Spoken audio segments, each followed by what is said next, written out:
Hi everyone, my name is Amanda Bonney, and today I'm going to be sharing why I believe Section 230 should stand. I know that this is an assignment where we're all going to be discussing whether we believe or don't believe it should stand.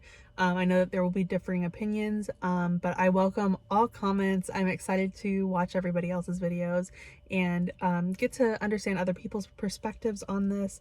However, this is just kind of an accumulation of all the data that I gathered, all the sources that I found, and the facts on why I believe Section 230 is beneficial and why it should stand.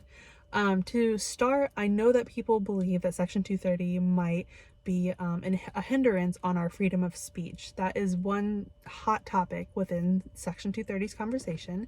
However, I have found some really great sources that prove otherwise. It can actually be beneficial for our freedom of speech. And to start, I would like to go over what exactly Section 230 covers. A little snippet of it was found in the Electronic Frontier Foundation's website. This is an article by Jason Kelly, and he gave some really great insight on what Section 230 is and why it's beneficial for us. A little snippet of it is Section 230 makes only the speaker themselves liable for their speech, rather than the intermediaries through which that speech reaches its audiences. So basically, a good example given is actually in our textbook that we read this week in chapter 5, with the ruling of the Sixth Circuit Court of Appeals, where the Dirty.com suit was discussed about how someone made kind of a defamation of character comment, and they tried to hold the Dirty.com liable for it. However, the website was covered by Section 230 because it wasn't the dirty.com that posted that comment. It was a third-party user. It was somebody who had an account on that website and decided to share that comment. Even though it was wrong, it was not at the fault of the website itself. So that's kind of an overview of what Section 230 is and what it covers. People believe that because they're not held liable for things, or they can't be held liable for taking something down because it goes against their community guidelines, that we might have our freedom of speech hindered. However, it would hinder our freedom of speech even more if we were to have Section 230 taken away. And I did quite a bit of research on why it would affect us so much if we didn't have this set in place for us, to not only to protect the platforms in which we share our speech, but it protects us as well. So this next source that I found is the Information Technology and Innovation Foundation. It's an article by Ashley Johnson and Daniel Castro. It's kind of a lengthy article, but it's really unbiased, and it goes over what Section 230 is, why it was created, and how it was achieved, or what it has achieved.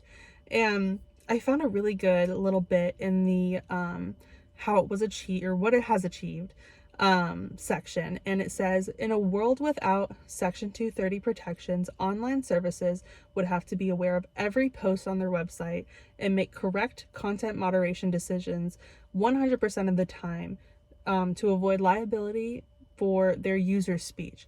So basically, not only would they have to hire an incredibly massive staff to go through the millions of posts that are posted on social media every day, they would have to more than likely take down a lot of your content, because if it is the slightest bit offensive, or they think it could be offensive, they're gonna have to take it down for fear that they'll be held liable for something you say, even if it's something that's so mundane and like isn't actually offensive.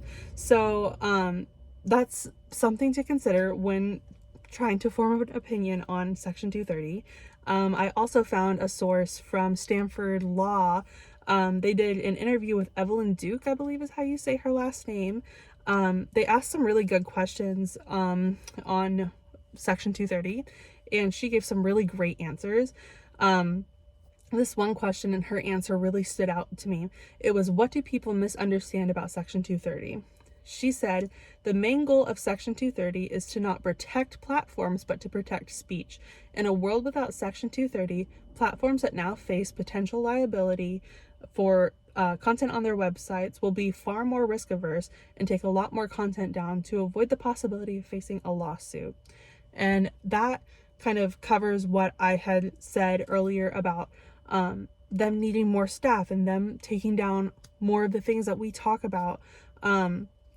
Because we might post something, say my favorite color is purple and my friend's favorite color is blue, so they disagree with me. If they're offended by the fact that my favorite color is purple, then they're gonna have to take it down because they can be held liable for anything that we say on there. So basically, Section 230 should stand because it is important for us to be able to post what we want. Yes, they do have, or social media might have its own community guidelines, and if you break those guidelines, they might take it down, but they're not held liable for something that you say that's within their community guidelines, which actually gives us more freedom to share what we want to talk about without the fear of having it taken down because it might be the slightest bit offensive. So these are some just facts that I gathered, and I really hope you enjoyed this video. I hope that everybody has a great week and does well on their assignments. Thank you.